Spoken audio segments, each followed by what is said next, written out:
देख देख। अरे मुझे नहीं, उधर देख।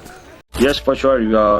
You can expect, and it's not just the Pakistan team. इस वर्ल्ड कप में सबसे बड़ा खतरा हमारे लिए यूएसए है और ये उनके कप्तान खुद कह रहे हैं। रात को जब मैच जीतने के बाद प्रेस कॉन्फ्रेंस हुई सूर्य कुमार यादव की और उनके अलावा जो उनके कप्तान है, आई थिंक उनका नाम मोनाक पटेल है, तो उनसे सवाल हुआ कि इंडिया के खिलाफ आप इतने क्लोज मैच में हार गए, अब आपका नेक्स्ट टारगेट क्या है? उसने सिर्फ एक ही जवाब दिया, पाकिस्तान।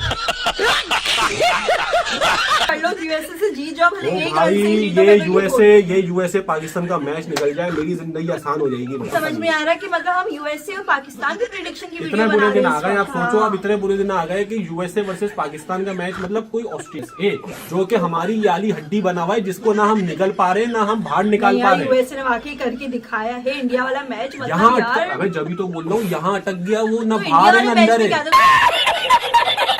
आ गया वो शाहकार जिसका इंतजार था, यानी अमेरिका के साथ पाकिस्तान का एक और T20 वर्ल्ड कप में एक और मुकाबला कल शाम 7 बजे खेला जाएगा। जो पहला मैच पाकिस्तान ने नीदरलैंड के खिलाफ जीता वो डे मैच था, ये डे नाइट मैच है और ये शाम को यहाँ लोकल टाइम के मुताबिक 7 बजे शुरू होगा। और ये वही अमेरिका की टीम है जिसने 70-75 रन के ऊपर स्टे आउट किए और 2024 के T20 वर्ल्ड कप में पाकिस्तान को सुपर ओवर के अंदर हरा के हमारे वर्ल्ड कप के अंदर जो जर्नी थी उसका इस टीम ने खत्म ही कर दिया था। अब फिर हमारा इनके साथ मुकाबला आ गया और हमने जो पहला मैच जीता हुआ है वो लड़खड़ा के गिरते पड़ते। तो उन्होंने अगर पाकिस्तान नॉकआउट जब यूएसए के साथ खेलता, अगर हमारा नीदरलैंड के साथ ये हाल है, भाई ये यूएसए हमारा क्या हाल करेगा?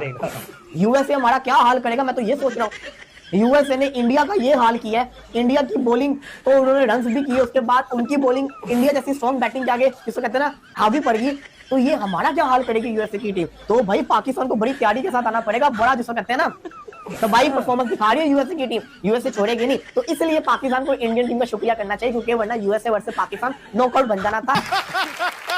मैं तो सिर्फ इतना ही कहूंगी कि पाकिस्तान जिस तरीके से हारता जाता है, हम पाकिस्तानियों के दिल टूट जाते हैं, मैच देखने का दिल नहीं करता। हम जो यंग जनरेशन है बिल्कुल भी दिल नहीं कर रहा था कि मैच को देखें, क्योंकि इंडिया की टीम अगर वी कंपेयर तो उनकी सारे जो इक्विपमेंट है और ट्रेनिंग है, it's really like quite better than Pakistan. अगर से पाकिस्तान पहली बैटिंग करके 200 लगा देता तो हम बोलेंगे हम विनिंग पोजीशन पे, क्योंकि यूएसए की बैटिंग इतनी खास नहीं है। लेकिन अबे अगर यूएसए हमें 130-120 पर निपटा देता है, फिर हम क्या बोलेंगे?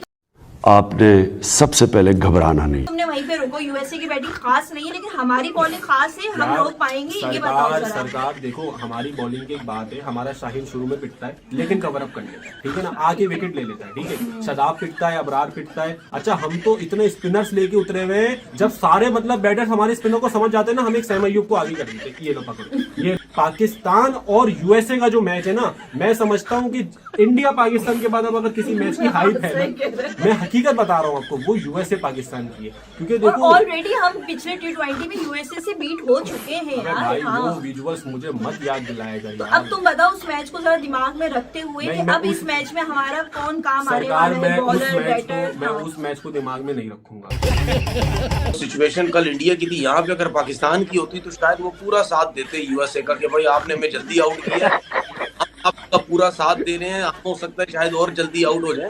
लेकिन अच्छी टीम, अच्छे प्लेयर्स में यही फर्क होता है। याद दिलाओ 2024 वाला, वो याद ना दिलाओ। निकलने के लिए सिर्फ वो टाइम था मेरे ख्याल में, उसके अलावा तो पूरा मैच में उन्होंने डोमिनेट किया। ठीक है, हाँ भाई, कैसी लगी आगे स्वाद? लेकिन मैं बाबा वाला मशवरा जरूर देना चाहूंगा कि आप है ना थोड़ा सा ब्रेव होके खेलें, ठीक है ना। ये जो फेलियर का खौफ है ना आपके दिल में, इसको आपको निकालना पड़ेगा। अगर आज आप नीदरलैंड से हार जाते, ये 3 विकेटों से राणा कामयाबी ना दिलाता, तो ये सानिया होना था, वो सानिया जिसमें बॉब बुलमर की आयरलैंड के खिलाफ मैच में जान चली गई थी, वो हालत होनी थी हम सब की। अगर नीदरलैंड से आज ये मैच हार जाते तो मैंने पहले से एक प्लान किया हुआ था, मैं ट्वीट करूंगा माफी के साथ लानत हो ऐसी क्रिकेट के ऊपर, जो कि यही लफ्ज बनता है। मतलब एक तरफ हम कहते हैं बहुत बड़े सुपरस्टार्स हैं, दूसरी तरफ वो ही चक्कर, नीदरलैंड हरा सकता है, अभी अगला मैच यूएसए से है, टांगे कांप रही होंगी, उसमें क्या क्रिकेट खेले। बहरहाल आपको क्या लगता है, पाकिस्तान ये मैच जीतेगा या यूएसए जो अब एक बार फिर से तारीख को दोहराने में कामयाब होगा? बाबर आजम के हवाले से बहुत बड़ा फैसला हो चुका है। कल जो है बाबर आजम को ड्रॉप किया जा रहा है और बाबर आजम यूएसए के अगेंस्ट आपको पाकिस्तानी टीम का हिस्सा बनते हुए नहीं नजर आएंगे। अगर क्यों? ऑप्शन पाकिस्तान के पास है, लेकिन सिर्फ एक चीज चाहिए, वो पुराना अंदाज बदलना चाहिए। ईमानदारी से जितने लोगों से बात हुई है, सब लोग ये कहते हैं, ओवरऑल परफॉर्मेंस को अगर आप देखें, वो कहते हैं कि यार पाकिस्तान अपनी क्रिकेट को चेंज ही नहीं कर रहा, वो तर्ज अमल ही नहीं चेंज हो रहा। इसी तर्ज अमल को बरकरार रखने के ऊपर आपने बाबर को T20 से निकाला, आपने रिजवान को साइड लाइन पे कर दिया, आपने हुसैन तलत को निकाल दिया, आपने और बहुत सारे चेंज किए हैं। सो आप अपना तर्ज अमल बदलिए, और तर्ज अमल क्या होता है? एटीट्यूड होता है। उस अच्छे अग्रेसिव मूड के साथ आइए, जैसे कप्तान के अंदर एक थ्रिल नजर आती है कि यार वो बैट को चलाता है। सो मैं ये तवक्को कर सकता हूं, बट आप लाइट नहीं ले सकते अमेरिका को, ये बात मेरी याद रखिएगा। आपको मैच जीतना चाहिए, कंफर्ट वे में जीतना चाहिए। तुम्हें क्या भरोसा है कि हम कवर अप कर पाएंगे इस तरह से, जिस तरह से सूर्य ने किया?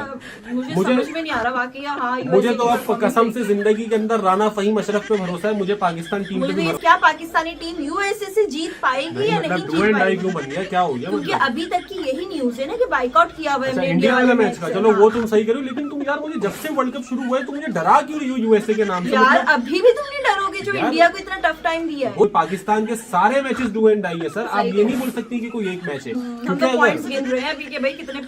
अगर पाकिस्तान को सुपर 8 में क्वालिफाई करना है तो 6 के 6 पॉइंट्स चाहिए, जिसमें से 2 पॉइंट्स हमारे पास आ चुके हैं राना फहीम अशरफ की मेहरबानी की, वरना 3 घंटे में वर्ल्ड कप खत्म हो जाता हमारा। ठीक है ना? इतना गलत कैसे हो सकता है भाई? लानत भेजता हूं पाकिस्तान की ऐसी जीत के ऊपर कि नीदरलैंड के अगेंस्ट हमें कुत्ते वाली हार मिलने लगी थी, कुत्ते वाली हार। मेरे साथ इंडियन फैमिली बैठी हुई थी, वो बार बार पता क्या कह रही थी, इनकी हार को देख के सेलिब्रेशन करने का अलग मजा है। वो तो अल्लाह भला करे राना फहीम अशरफ का, जिसने हमारी डूबी हुई कश्ती को, डूबती हुई नहीं, डूबी हुई कश्ती को पार लगाया है। यानी मुझे समझ नहीं आती, हम कौन सा वो दिन आएगा जिस दिन हम अपने से नीचे के टीमों को हम वन साइड कर करके मैचेस मारेंगे? वो कौन सा दिन आएगा? मुझे मेरी समझ से बाहर। कैसा लगा मेरा मजाक? फिर सामने वाली जो अगले जिससे आपका नेक्स्ट मैच होता है उनको पता होता है कि टीम किस माइंडसेट के साथ आई है। तो हमें वो इस आपकी वाली बात है कि जैसे ऑपोजिशन होती है वैसे हम खुद हो जाते हैं। तो लेकिन बड़ी टीमें जो है वो फिर छोटी टीमों को उठने नहीं देती, मौका नहीं देती वो। तो इम्पोर्टेंट मैच होगा अगला हमारा, बहुत इंपॉर्टेंट, बल्कि मैं कहूंगा कि मैच होगा। बस हवा निकल गई। क्योंकि क्रिकेट के अंदर तो इंडिया पाकिस्तान का बाप ही बना होता है हमेशा। पिछले 8 मुकाबलों में इंडिया ने पाकिस्तान को हराया है, और अब इंडिया ने अपनी बी टीम जो बनाई हुई जिसका नाम इन्होंने रखा है यूएसए। अब जाकर देखो, अरे यार कनाडा जिसमें ज्यादातर रहते इंडियंस है, वहां पर भी इतने इंडियन नहीं भरे हुए जितने यूएसए की टीम में भरे हुए हैं। 2 पाकिस्तानी आपने रखे हैं, मोहसिन और अली खान, ये 2 आपने पाकिस्तान, बाकी सारे आपने इंडियन भरे हुए हैं। और मुझे पता है ये भी ड्रेसिंग रूम ग्राउंड के अंदर यही शेयर हो रहा होगा कि जाके पाकिस्तान को पकड़ो, पाकिस्तान को हराओ। अरे हमारे पीछे काय को पड़ते हो भाई? जिसको हराने से नाम मिलेगा, हमें हराने से क्या होगा? हम तो पहले से ही हारे हुए लोग हैं। अब अगर तुम लोग नए हो तो सब्सक्राइब करो, वो जो लाल वाला बटन है उसके साथ स्कैम करो या फिर महफिल जमाओ, मुझे नहीं पता, बस क्लिक हो जाना चाहिए।